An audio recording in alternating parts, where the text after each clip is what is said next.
வாங்கிய கடனை வேலை செய்து கழித்த நிலையில் அதே அளவு வட்டியை தர வேண்டும் என பழங்குடியின கூலி தொழிலாளியை தாக்கிய நிலையில் விஷம் குடித்து தற்கொலை செய்து கொண்ட நிலையில் தனது கணவரின் மரணத்திற்கு காரணமானவர்களை கைது செய்யும் வரை அவரது உடலை வாங்க மாட்டோம் என உறவினர்கள் 3 குழந்தைகளுடன் மனைவி ஆட்சியரிடம் மனு. திருவள்ளூர் மாவட்டம் பெரியபாளையம் அடுத்த திருக்கண்டலம் பழங்குடியினர் பகுதியைச் சேர்ந்தவர் வேலு. இவரது மனைவி தங்கம்மாள் மற்றும் 3 மகள்கள் உள்ள நிலையில் இவர் அப்பகுதியில் மல்லிகை தோட்டங்களில் பூப்பறிக்கும் வேலை செய்து பிழைப்பை நடத்தி வருகிறார். இந்நிலையில் கடந்த 10 வருடங்களுக்கு முன்பு ஆரிக்கம்பேடு பகுதியைச் சேர்ந்த அறிவழகன் என்பவரிடம் தோட்ட வேலை செய்வதற்காக முன்பணமாக 20,000 ரூபாய் வாங்கியதாக கூறப்படுகிறது. இதில் தோட்ட வேலை செய்து சிறிது சிறிதாக வாங்கிய கடனை கழித்து வந்த நிலையில் முழுவதுமாக கடன் தீர்ந்துவிட்டதாக கூறப்படுகிறது. இதை அடுத்து கடந்த சில மாதங்களாக வேலு அறிவழகன் தோட்டத்திற்கு வேலைக்கு செல்லாததை தவிர்த்து வந்துள்ளார். இதனால் அறிவழகன் வேலு வீட்டிற்கு வந்து தோட்டத்திற்கு வேலைக்கு வருமாறும் அல்லது வாங்கிய கடனுக்கு வட்டி 20,000 செலுத்துமாறு கேட்டு வாக்குவாதத்தில் ஈடுபட்டு வீட்டுக்குள் புகுந்து மனைவி கண்முன்னே தாக்கியதாக கூறப்படுகிறது. இதில் மனமுடைந்த வேலு கடந்த 27ஆம் தேதி விஷம் குடித்து தற்கொலைக்கு முயன்று திருவள்ளூர் அரசு மருத்துவமனையில் சிகிச்சை அனுமதிக்கப்பட்டு மேல் சிகிச்சைக்காக சென்னை ராஜீவ்காந்தி அரசு மருத்துவமனையில் அனுமதிக்கப்பட்டார். இந்நிலையில் கடந்த 1ஆம் தேதி ஞாயிற்றுக்கிழமை வேலு சிகிச்சை பலனின்றி உயிரிழந்த நிலையில் அவரது மரணத்திற்கு காரணமான ஆரிக்கம்பேடு பகுதியைச் சேர்ந்த அறிவழகன் என்பவரை கைது செய்ய வலியுறுத்தி கடந்த 3 நாட்களாக அவரது உடலை வாங்க மறுத்து போராட்டம் நடத்தி வந்தனர். இன்று வேலுவின் மனைவி தங்கம்மாள் மற்றும் 3 குழந்தைகள் உறவினர்களுடன் ஆட்சியர் அலுவலகம் முற்றுகையிட்டு ஆட்சியரிடம் மனு அளித்துள்ளனர். வாங்கிய கடனை வேலை செய்து கழித்த நிலையில் அதே அளவு வட்டியை கட்ட கூறி பழங்குடியின கூலி தொழிலாளியை தாக்கியதால் மன உளைச்சலில் விஷம் குடித்து தற்கொலை செய்து கொண்ட சம்பவம் சோகத்தையும் பரபரப்பையும் ஏற்படுத்தியுள்ளது. இது மாரி ப்ராப்ளம்னா காசு கட்டணும். அவர் என்ன சொன்னார்னா 10 மணிக்கு அப்போ பேசலாம் அப்படின்னு சொல்லிட்டாரு.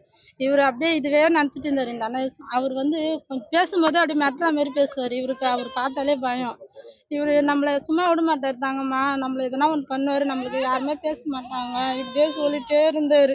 நான் தான் சொன்ன தைரியமா இருப்பட்டோமா நம்ம பேசலாம். இப்போ உங்க வீட்டுக்காரர் எப்படி இருந்தாரு?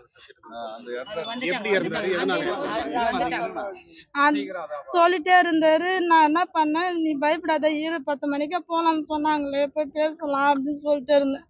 பாப்பாவை கையில் எடுத்துட்டு போய் கொடுத்தேன், வச்சுக்கோ நான் சாப்பாடு செய்கிறேன்னு. அவரு எனக்கு குழந்தைய அப்படி என் கையில் கொடுத்துட்டு நீ வச்சுக்கோ நான் வெளியே போயிட்டு வரேன்னு சொன்னார். சரி வெளியே எப்பவும் போல போறவர் தானேன்ட்டு நானும் விட்டுட்டேன்.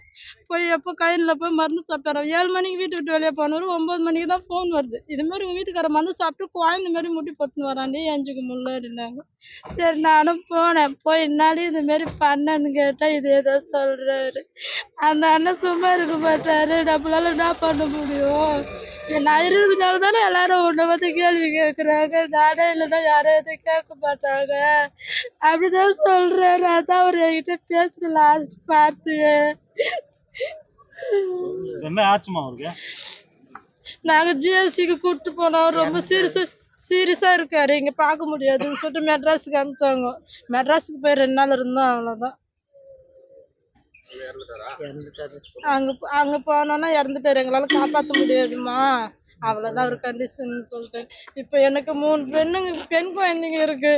எனக்கு என் பெண் குழந்தைங்களுக்கு எதனா ஒரு வார்த்தை பதில் சொல்லணும். இல்ல நாங்க அவர் அரெஸ்ட் பண்ணாம வாங்க மாட்டோம். இப்ப எனக்கு நடந்ததுதான் மறுநாள் யார வைக்கணும் நடக்கும். ஏன்னா அந்த ஊர்ல இருக்கிறவங்க எல்லாரும் இப்படிதான் இருக்காங்க. எல்லா கைனிகாருக்கும் பயப்படுறாங்க, செய்யறாங்க. அப்ப இப்ப எனக்கு நடந்தது. இப்ப நான் என்னால எதுவும் செய்ய முடியாது. நான் இப்படிதான் முடிங்கி உக்காரணும் உக்காந்துட்டேன்னா எனக்கு நடந்ததுதான் மறுநாள் யாருக்குன்னா நடக்கும்.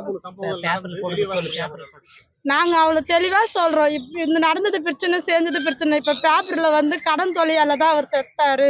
அதுல அடிச்சதும் கிடையாது, நாங்க கடன் கொடுத்ததும் கிடையாது, எதுவுமே கிடையாது.